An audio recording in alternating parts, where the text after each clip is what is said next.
नमस्कार साथियों, स्वागत करता हूं आप सभी का एक बार फिर से नए वीडियो में। साथियों, खाड़ी के देशों में पिछले 6 महीनों से जारी संघर्ष अभी भी किसी निर्णायक मोड़ पर पहुंचता हुआ नहीं दिखाई दे रहा है। साथियों, खाड़ी के देशों में ईरान के ऊपर जिस प्रकार से अमेरिका और इजराइल ने हमला किया था, उसके जवाब में ईरान ने जो हमले किए हैं, उसके बाद से जो अस्थिरता उत्पन्न हुई है, इसका असर पूरी दुनिया पर काफ़ी बुरे तरीके से पड़ा है। साथियों, अमेरिका अपने आप को पूरी दुनिया में सुपर पावर मानता है और आधुनिक हथियारों का बेड़ा है, लेकिन उसके बावजूद भी उसने पूरी ताकत लगा दी है और ईरान को झुकाने में कामयाब नहीं हुआ है। अब अमेरिका ईरान के ऊपर प्रतिबंध लगाने जा रहा है। साथियों, आपको बता दूं कि प्रतिबंध का ये मामला भी कोई नया नहीं है। इससे पहले भी अमेरिका ने ईरान के ऊपर कई सारे प्रतिबंध लगा रखे हैं, लेकिन अब सेकेंडरी प्रतिबंध के बारे में बात की जा रही है, यानी कि जो देश ईरान के साथ व्यापार करेंगे या डायरेक्ट या इनडायरेक्ट रूप से उनका कनेक्शन होगा, उन पर भी अमेरिका प्रतिबंध लगाने जा रहा है। इसी क्रम में खबर निकल कर ये आ रही है कि अमेरिका ने ईरान की 5 कमाई के क्षेत्र हैं, जहाँ पर रास्ते हैं, उनको उन्होंने बंद कर दिया, उन पर प्रतिबंध लगा दिया है।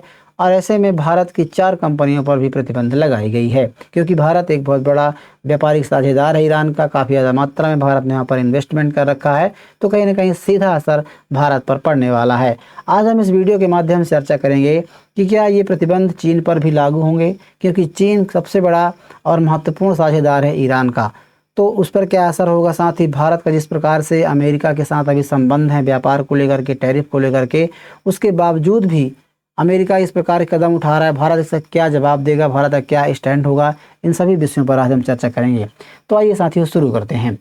खबरों में आप देख सकते हैं, मैंने समाचार पत्रों की कटिंग्स यहाँ पर लगाई हैं, जिनमें अमेरिका द्वारा ईरान पर लगाए गए प्रतिबंधों के बारे में बातें की जा रही हैं। इससे भारत को क्या असर होगा, चाइना को क्या होगा, इसके अलावा और भी जो व्यापारिक साझेदार हैं ईरान के, इन पर क्या असर पड़ेगा, इनके बारे में बातें कही जा रही हैं। साथियों, आप सभी जानते हैं कि मिडिल ईस्ट में ईरान के ऊपर इजराइल और अमेरिका ने मिलकर के हमला किया था। इस खबर से आप लगभग सभी वाकिफ होंगे, जो भी हमारे डेली अपडेट्स या फिर न्यूज़ को पढ़ते हैं, मतलब कि रोजगार समाचारों से जुड़े रहते हैं, तो ज़रूर कहीं ना कहीं इस खबर के बारे में पूरी तरह से जानते होंगे। फिर भी मैं आपको यहाँ पर ओवर बता दूँ कि ईरान के ऊपर इजराइल और अमेरिका ने मिलकर के हमला किया था।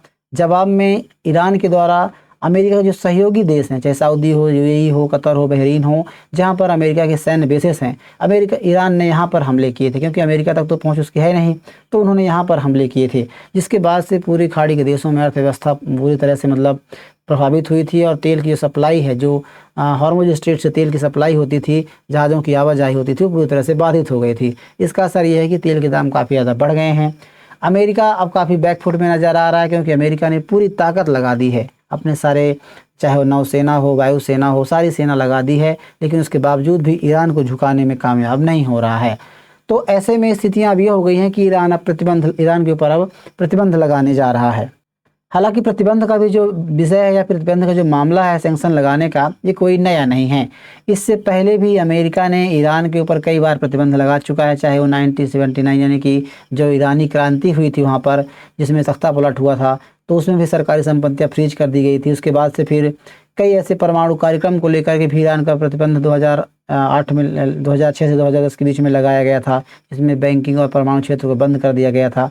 इसके बाद 2008 में जो JCPO पैक्ट जो समझौता हुआ था, तो उसके तहत भी प्रतिबंध लगाया गया था। उसके बाद अमेरिका ने ईरान के काफ़ी सारे क्षेत्रों को मतलब बैन कर दिया था, हालांकि उसके बाद ओपन कर दिया था, लेकिन उस प्रतिबंध लगाया था। अब दूसरी बार ऐसा फिर से हो रहा है कि ईरान के ऊपर जो आर्थिक गतिविधियों को लेकर प्रतिबंध लगाया जा रहा है।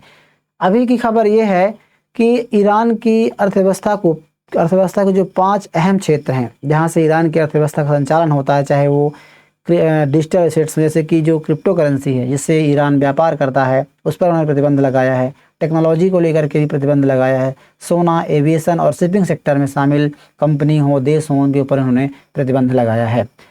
अमेरिका का कहना यह है कि इनकी कमाई यहाँ से होती है और ये देश जिनके साथ व्यापार करते हैं वो ईरान को फंड देते हैं और इससे ईरान युद्ध करता है, यानी कि युद्ध का वो देश वित्त पोषण करते हैं। देशों पर जो सेकेंडरी प्रतिबंध लगाया जा रहा है, सेकेंडरी प्रतिबंध का मतलब ही यही है कि जो देश इनके साथ व्यापार करते हैं उन पर ही प्रतिबंध लगाया जाएगा। जो देश की कंपनियां हैं, व्यापार करती हैं, उन पर प्रतिबंध लगाया जाएगा।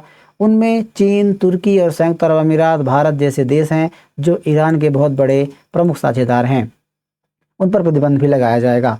साथियों, इस जो घटना है या फिर इस प्रकार जो कदम उठाया गया है, इसको अमेरिका के रक्षा जो ट्रेजर सेक्रेटरी यानी कि वित्त विभाग के सेक्रेटरी हैं, उन्होंने ऑपरेशन इकोनॉमिक आउटकास्ट नाम दिया है। यानी कि अमेरिका ने ऑपरेशन इकोनॉमिक जो है शुरू किया, इकोनॉमिक आउटकास्ट नाम का एक ऑपरेशन शुरू किया है, जो ईरान और उनके सहयोगी देशों के खिलाफ एक अभियान है, ऐसा अमेरिका का मानना है। साथियों, अमेरिका का कहना यह भी है कि अब ईरान के पास दो ही समझौते बचे हैं, या तो ईरान पूरी तरह से दुनिया से अलग थलग हो जाए और गुजारे लायक अर्थव्यवस्था लेकर के अपना गुजारा करे, या फिर वो अमेरिका के साथ समझौता कर ले, उनकी नीतियों का मान ले, तो ऐसे में उसकी अर्थव्यवस्था फिर से वैश्विक अर्थव्यवस्था में लौट आएगी, पटरी में लौट आएगी, ऐसा उनका कहना है। अमेरिका के सेकेंडरी प्रतिबंधों का असर सिर्फ ईरान तक ही सीमित नहीं रहेगा। अगर कोई विदेशी देश कंपनी इससे व्यापार करते हैं तो इसका असर उस पर भी होगा। साथियों, अमेरिका के अलावा ईरान के साथ कई ऐसे देश हैं जो काफ़ी ज़्यादा मात्रा में व्यापार करते हैं। यहाँ पर मैंने आपके यहाँ पर एक डाटा रखा है, कुछ आंकड़े हैं जिसके बारे में हम देखते हैं। ईरान कई देशों के साथ एक्सपोर्ट करता है और इंपोर्ट करता है। बात करें एक्सपोर्ट की, इंपोर्ट की, तो ईरान चाइना के साथ 14.58 बिलियन का इंपोर्ट करता है, यानी कि वहाँ सामान खरीदता है। यही हाल 11.7 बिलियन डॉलर का यूएई के साथ है। इसके अलावा तुर्की के साथ है, और इराक हो, संयुक्त अरब अमीरात हो, और इसके अलावा अफगानिस्तान से भी ये व्यापार करता है। वहीं एक्सपोर्ट के बारे में बात करें तो 21.1 बिलियन का एक्सपोर्ट जो है वो करता है। इसके अलावा चाइना को 17.8 बिलियन डॉलर का एक्सपोर्ट करता है। तुर्की के साथ 11.16 बिलियन डॉलर का एक्सपोर्ट।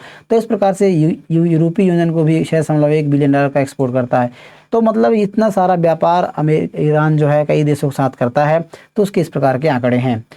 साथियों, सबसे बड़ी बात यह है कि आप लोग भी सोच रहे होंगे कि आखिरकार अमेरिका सेकेंडरी प्रतिबंध कैसे लगा सकता है, कि भाई व्यापार आपका जो विवाद है या फिर युद्ध है वो ईरान के साथ है, तो ईरान के ऊपर आप प्रतिबंध लगा सकते हैं, लेकिन द्वितीयक देश जो उनके साथ व्यापार कर रहे हैं उन पर कैसे प्रतिबंध लगा सकते हैं। तो देखिए, ये अमेरिका की एक बहुत बड़ी ताकत है कि अमेरिका का जो डॉलर है वो पूरी दुनिया में एक स्टेबल करेंसी के तौर पर मानी जाती है, और पूरी दुनिया में 85% ज़्यादा व्यापार जो है डॉलर में होता है, यूएस डॉलर में होता है। ऐसे में जो कंपनियां हैं, अमेरिकी बैंक हैं, उनका बहुत बड़ा योगदान होता है। यदि अमेरिका प्रतिबंध लगाता है, डॉलर जैसे व्यापार को रोक लगा देता है, तो अमेरिकी बैंकों में जो कंपनियां हैं उनसे व्यापार करना काफ़ी मुश्किल हो जाएगा। यानी कि जो भारत हो, चीन हो, तुर्की हो, इनके सामने जो कंपनियाँ हैं वो ख़तरा बना रहता है। तो ऐसे में दुनिया भर के जो केंद्रीय बैंक हैं, जहाँ से 64% ज़्यादा विदेशी करेंसियों के तौर पर डॉलर का इस्तेमाल होता है। इसके अलावा दुनिया भर में जो 39% ज़्यादा जो करेंसी है वो कर्ज है वो यूएस डॉलर में दिए जाते हैं। तो मतलब ज़्यादातर जो व्यापार होता है डॉलर में होता है, और उसकी वजह से अमेरिका इसको एक बहुत बड़े हथियार के तौर पर इस्तेमाल करता है। अब यदि कोई भी कंपनी ईरान के साथ व्यापार करती है तो वो स्वाभाविक सी बात है, ईरान के अलावा और भी देशों के साथ व्यापार करेगी। तो जिन देशों के साथ व्यापार करेगी वो डॉलर में व्यापार करेगी। तो उससे क्या होगा कि उन कंपनी जो बैंक हैं वो सीज कर दिए जाएंगे, या फिर फंड रोक दिए जाएंगे। मतलब जो बैंकिंग गतिविधियाँ उन पर प्रभावित होगी, बैंकिंग व्यवस्था पर काफ़ी असर पड़ेगा। तो कहीं ना कहीं इससे क्या है, कंपनियाँ इन्वेस्टमेंट कम कर दी हैं और व्यापार अपना कम कर देती हैं। जो ऑपरेशन चलाया जा रहा है इकोनॉमिक आउटकास्ट, जिसका उद्देश्य ही यही है कि जो पेट्रोकेमिकल व्यवस्था है, पेट्रोकेमिकल राजस्व है, जहाजरानी बैंकिंग, मतलब जहाँ जहाँ से इनको फंड प्राप्त होते हैं, चाहे प्रौद्योगिकी हो, सोना हो, विमानन हो, डिजिटल संपत्तियाँ हों, को निशाना बना करके ईरान की जो बची कुछ संपत्तियाँ हैं उनको तोड़ना है। अभी खबरें निकल कर आ रही कि लगभग 60 से ज़्यादा संस्थाओं, व्यक्तियों और जहाज़ों को नामित किया गया है जिन पर प्रतिबंध लगाएगा अमेरिका। इसी में भारत के 4 कंपनियों पर प्रतिबंध लगा दिया है। अब एक नज़र साथियों यहाँ पर डाल लेते हैं कि ईरान कितने देशों के साथ व्यापार करता है। यहाँ पर मैंने कुछ आंकड़े लगा रखे हैं कि ईरान का व्यापार आप देख सकते हैं। 2024 में ईरान 56 बिलियन डॉलर का वर्थ, मतलब इतने का व्यापार करता है। 112 देशों के साथ उनकी इस प्रकार की समझौते हैं जिनसे वो व्यापार करता है, जिनमें चाइना और इसके अलावा इराक, कई ऐसे देश हैं आप यहाँ पर देख सकते हैं। चीन के साथ ईरान के तेल का सबसे बड़ा खरीदार जो 14.58 अरब डॉलर का व्यापार करता है, जिसमें 80% ज़्यादा तेल का हिस्सा होता है। तेल काफ़ी ज़्यादा मात्रा में चीन यहाँ से खरीदता है। इसके अलावा इराक का आप यहाँ पर देख सकते हैं 11.7 अरब डॉलर। इराक में बिजली बनाने के लिए गैस का प्रमुख जो आपूर्ति करता है वो ईरान रहा है। यानी कि ईरान इराक को गैस देता है जिससे तेल और जहाँ पर बिजली बनती है, खाद्य उत्पादों, भवन निर्माण सामग्री और भी कई वस्तुओं का व्यापार होता है। इसके अलावा संयुक्त अरब अमीरात का यहाँ पर देख सकते हैं 17.16 अरब डॉलर है। ये भी ईरान के लिए लंबे समय से वित्तीय और पुनर्निर्यात का महत्वपूर्ण स्रोत रहा है। यानी कि 13%, कुल निर्यात का 13% जो है संयुक्त अरब अमीरात को होता है। हालांकि अबू धाबी के साथ पिछले जो अभी हमला हुआ था, जिस प्रकार से ईरान ने संयुक्त अरब अमीरात पर कुछ गोले बरसाए थे, उसके बाद से व्यापार पर उन्होंने बैन लगा दिया, प्रतिबंध लगा दिया है। हालांकि तेहरान ने इसको इनकार किया, वो अलग बात है। तुर्की के साथ 6.1 अरब डॉलर का व्यापार है, इसमें भी खाद्य सामग्री, पेट्रोकेमिकल्स, निर्माण सामग्री। अफगानिस्तान के आप यहाँ देख सकते हैं 2.3 अरब डॉलर का व्यापार करता है, जिसमें काफ़ी सारी चीज़ों का व्यापार होता है। तो ये सारी चीज़ें हैं जो इंडिया के साथ भी व्यापार होता है। पाकिस्तान के साथ 2.27 अरब का, इसके अलावा इंडिया के साथ 1.978 बिलियन डॉलर का एक्सपोर्ट करता है। तो काफ़ी ज़्यादा मात्रा में कई देशों के साथ व्यापार करता है। वहीं इंपोर्ट के बारे में बात करें तो काफ़ी देशों के साथ इंपोर्ट भी करता है। 68.5 बिलियन डॉलर का इंपोर्ट करता है ईरान, जिसमें 87 देशों के साथ ये इस प्रकार के समझौते हैं और वहाँ से व्यापार करता है। सबसे ज़्यादा जो इंपोर्ट करता है, सामान खरीदता है, वो 21.18 बिलियन का यूनाइटेड स्टेट अमीरात से खरीदता है। चाइना से खरीदता है 17.88 बिलियन का, तुर्की से 11। तो मतलब कहने का तात्पर्य ये काफ़ी ज़्यादा मात्रा में सैंक्शन लगने के बाद भी ईरान कई देशों के साथ व्यापार करता है। अब सबसे बड़ी बात यह है कि इन कंपनियों पर अब प्रतिबंध लग जाएगा, जो भी कंपनी यहाँ पर इन्वेस्ट करती हैं उन पर प्रतिबंध लग जाएगा और इसके रुझान भी आने शुरू हो गए हैं। साथियों, खबरों में देख सकते हैं कि भारत की 4 कंपनियों पर प्रतिबंध लग गया है। अमेरिका ने ईरान से तेल खरीदने के मामले में, कारोबार करने के मामले में 4 कंपनियों पर प्रतिबंध लगाए हैं। इनमें से बात करें तो पोर्टिज partners, Sadashiv overseas, PP Softech और प्राकृतिक इंपैक्ट्स इंडिया इसमें शामिल हैं। अमेरिका का कहना यह है कि इन जो कंपनियों पर प्रतिबंध लगाया गया है, उनका कहना यह है कि जो पोर्टिज पार्टनर्स कंपनी है, इसके ऊपर भारत में ईरान के साथ पेट्रोकेमिकल उत्पादों की कई खेपों की तस्करी में उन्होंने मदद की थी, ऐसा अमेरिका ने आरोप लगाया है और उस पर प्रतिबंध लगा दिया है। इसके अलावा उन्होंने ये कहा कि 2024 से 2025 के बीच 69 मिलियन डॉलर के मूल्य की ईरानी की पेट्रोल हैं उत्पादों का जो आयात है वो इन्होंने किया था सदाशिव ओवरसीज ने। यानी कि सदाशिव ओवरसीज जो कंपनी है, इसने भी 2024-25 के बीच में 69 मिलियन डॉलर का मूल्य के जो ईरानी तेल है उन्होंने खरीदा था। इसके अलावा पीपी सॉफ्टेक प्राइवेट जो कंपनी इसके बारे में लिस्टेड की गई, इसको बैन करने की बातें की जा रही हैं, जिसपे उनका आरोप है कि 2024 से 25 के बीच लगभग 25 बिलियन डॉलर के मूल्य के ईरानी पेट्रोलियम उत्पाद के उन्होंने आयात किया है। इसके अलावा प्राकृतिक इंफ्रा कंपोज जो इंडिया प्राइवेट लिमिटेड है, जिसने 2023 से लेकर 2026 के बीच लगभग 25 मिलियन डॉलर मूल्य के ईरानी पेट्रोलियम के उत्पादों को आयात किया था। ऐसा अमेरिका ने भारत की इन कंपनियों पर आरोप लगाया है और उनको उन्होंने बैन कर दिया है। अब सवाल ये उठता है साथियों कि अमेरिका ने जो बैन किया है, इससे भारत पर क्या असर होगा। देखिए, इसका असर काफ़ी बुरे तरीके से भारत को देखने को मिलेगा, क्योंकि जिस प्रकार से अभी भारत और अमेरिका के बीच संबंध है, चाहे वो टैरिफ को लेकर के हो, ट्रेड वार्ता को लेकर के बातें चल रही हैं, काफ़ी ज़्यादा तनाव है, चाहे रसिया के साथ तेल खरीदने को लेकर के हो, तो स्वाभाविक सी बात है इसका असर भारत पर पड़ेगा।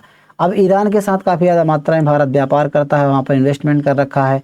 अमेरिका ईरान से तेल खरीदता है। इसके अलावा चाबहार पोर्ट के बारे में आप लगभग सभी जानते हैं, चाबहार पोर्ट भारत ने विकसित किया है और वहाँ पर भारत अभी अपना जो पाकिस्तान को बाईपास करते हुए अफगानिस्तान तक पहुँचता है, इसके अलावा और मध्य एशिया तक पहुँचता है। तो ये चाबहार पोर्ट के माध्यम से पहुँचता है, तो काफ़ी अहम पोर्ट माना जाता है भारत के नज़रिए से। यदि इस पर प्रतिबंध लगाए तो कहीं ना कहीं भारत की जो आर्थिक गतिविधियाँ हैं वो प्रभावित होंगी। डॉलर में भुगतान के डर से भी कई कंपनियां इन्वेस्टमेंट नहीं करेंगी, ईरान के साथ व्यापार नहीं करेंगी, क्योंकि काफ़ी सारी कंपनियां अमेरिका में व्यापार करती हैं और भी कई अन्य देशों में व्यापार करती हैं, तो इसका असर पड़ेगा।